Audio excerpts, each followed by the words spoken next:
الحمد لأهله والصلاة على أهلها. أما بعد فأعوذ بالله من الشيطان الرجيم.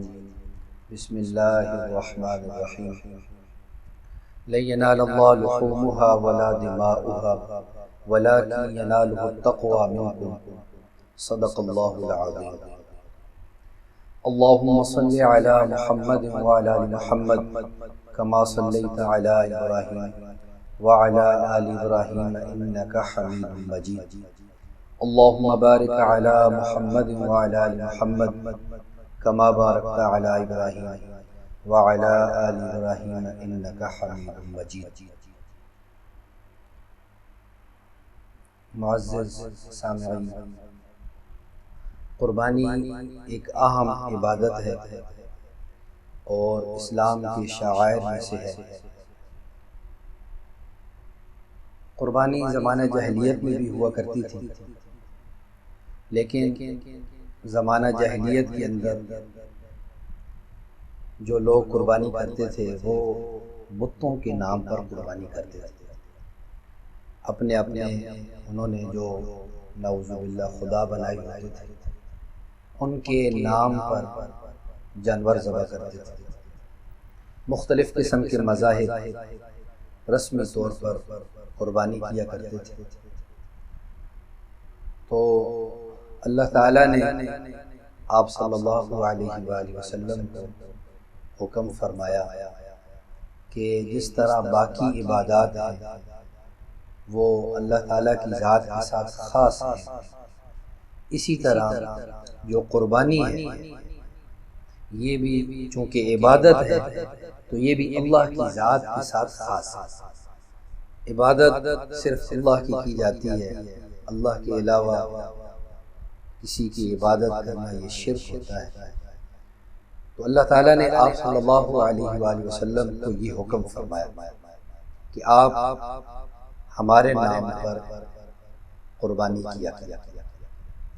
پھر آپ صلی اللہ علیہ وآلہ وسلم جب تک مدینہ منورہ میں رہے، آپ صلی اللہ علیہ وآلہ وسلم نے ہر سال قربانی کی، اور جن پر قربانی واجب ہوتی تھی آپ صلی اللہ علیہ وسلم ان کو بھی تاکیداً فرمایا کرتے تھے کہ قربانی کیا کرو۔ اب بعض ساتھی سوال کرتے ہیں کہ قربانی کس پر واجب ہے اور کس پر واجب نہیں۔ قربانی کا وجوب، تو قربانی واجب کس پر ہے، اس میں چند شرائط ہیں۔ پہلی شرط یہ ہے کہ آدمی مسلمان ہو، دوسری شرط عاقل ہو، تیسری شرط بالغ ہو، اور چوتھی شرط کسی نصاب کا مالک ہو۔ یہ آگے چل کے انشاءاللہ بات سمجھ آ جائے گی کہ قربانی کی وجوب کے لیے جو شرائط ہیں ان میں سے پہلی شرط مسلمان ہو۔ اب مسلمان کہنے سے کافر نکل گیا کہ کافر پر قربانی واجب نہیں ہوتی۔ دوسرا عاقل ہو، اب عاقل کہنے سے عقل مند آ جائے گا، اور جو مجنون ہے وہ پاگل ہے وہ نکل جائے گا۔ بالغ کہنے سے جو نابالغ ہے وہ نکل جائے گا، اور ایک اور شرط ہے مقیم، مسافر نہ ہو۔ مسافر پر بھی جو شرعی مسافر ہوتا ہے، جو شرعی سفر پر ہوتا ہے جس کی مقدار 48 میل ہے، اگر کوئی آدمی سفر کر رہا ہے تو اس پر بھی قربانی واجب نہیں ہوتی۔ نصاب کا مالک ہو، اب نصاب مختلف ہے، یہ بات توجہ سے سننے کی ہے۔ ایک آدمی کے پاس مثال کے طور پر 7.5 تولے سونا ہو تو اس آدمی پر قربانی واجب ہے۔ دوسرا، اگر آدمی کے پاس 52.5 تولے چاندی ہو تو اس آدمی پر بھی قربانی واجب ہے۔ تیسرا، کسی آدمی کے پاس 52.5 تولہ چاندی کی رقم اور ضرورت سے زائد ہو اس آدمی پر بھی قربانی واجب ہے، اس آدمی پر بھی قربانی واجب ہے۔ اور اسی طرح کسی آدمی کے پاس سامان ہے، مثال کے طور پر گھریلو سامان ہوتا ہے جو ضرورت سے زائد ہوتا ہے، اگر اس کی مالیت لگائی جائے، اس کی قیمت لگائی جائے تو اس کی قیمت کسی نصاب تک پہنچتی ہو تو اس آدمی پر بھی قربانی واجب ہے۔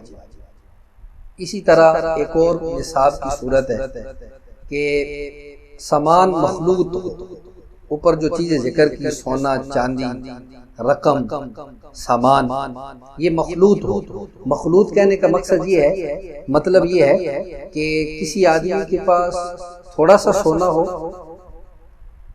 اور تھوڑی سی چاندی ہو، تھوڑی سی رقم ہو، اور گھریلو سامان ضرورت سے جو زائد ہے وہ تھوڑا سا ہو، ان میں سے ایک دو چیزیں اس کے پاس ہوں جس کی قیمت 52.5 تولہ چاندی تک پہنچتی ہے یا کسی نصاب تک پہنچتی ہو، اس آدمی پر بھی قربانی واجب ہے۔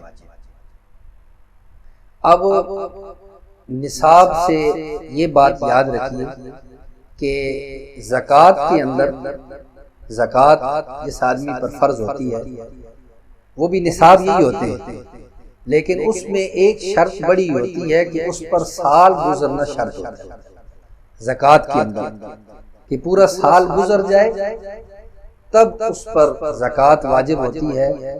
لیکن قربانی کے اندر اس طرح نہیں ہے، قربانی کے اندر سال گزرنا شرط نہیں ہے، بلکہ ان دنوں کے اندر اس کے پاس یہ جو نصاب میں نے عرض کیے، اس نصاب کے بقدر جون سا بھی نصاب ہو اس آدمی پر قربانی واجب ہے۔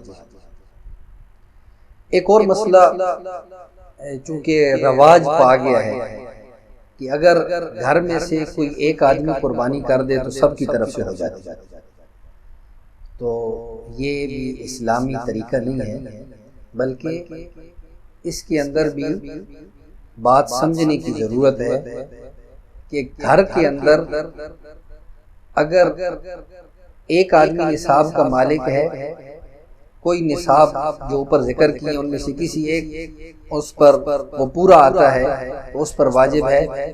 اگر گھر میں سے دو افراد پر الگ الگ نصاب آتے ہیں تو پھر دونوں پر قربانی واجب ہے۔ ایک آدمی کی قربانی کرنے سے باقیوں کی قربانی ادا نہیں۔ تو یہ بات کہنے کا مقصد یہ ہے کہ گھر کے اندر جتنے افراد ہیں الگ الگ اگر ان کا نظام ہے اور الگ الگ ان کے نصاب بن رہے ہیں تو پھر الگ الگ قربانی ان کو دینا واجب ہوگی، الگ الگ دینا واجب ہوگی۔ ایک اور مسئلہ کہ بعض دفعہ آدمی کہتا ہے کہ میں نے اس سال اپنے نام کی قربانی کی ہے، تو یعنی پچھلے سال اپنے نام کی قربانی کی ہے، اس سال میں اپنے والد کے نام کی قربانی کرتا ہوں، تو اس کا بھی شریعت سے کوئی تعلق نہیں ہے کہ آدمی یہ بھی یاد رکھے قربانی اسی آدمی پر واجب ہے جو نصاب کا مالک ہے، جو نصاب کا مالک۔ اگر دوسرے کے نام کی قربانی دے دی اور خود واجب تھا تو یہ واجب بھی ادا نہیں ہوگا، یہ واجب بھی ادا نہیں ہوگا، اس لیے الگ الگ قربانی دینا پڑے گا۔ اسی طرح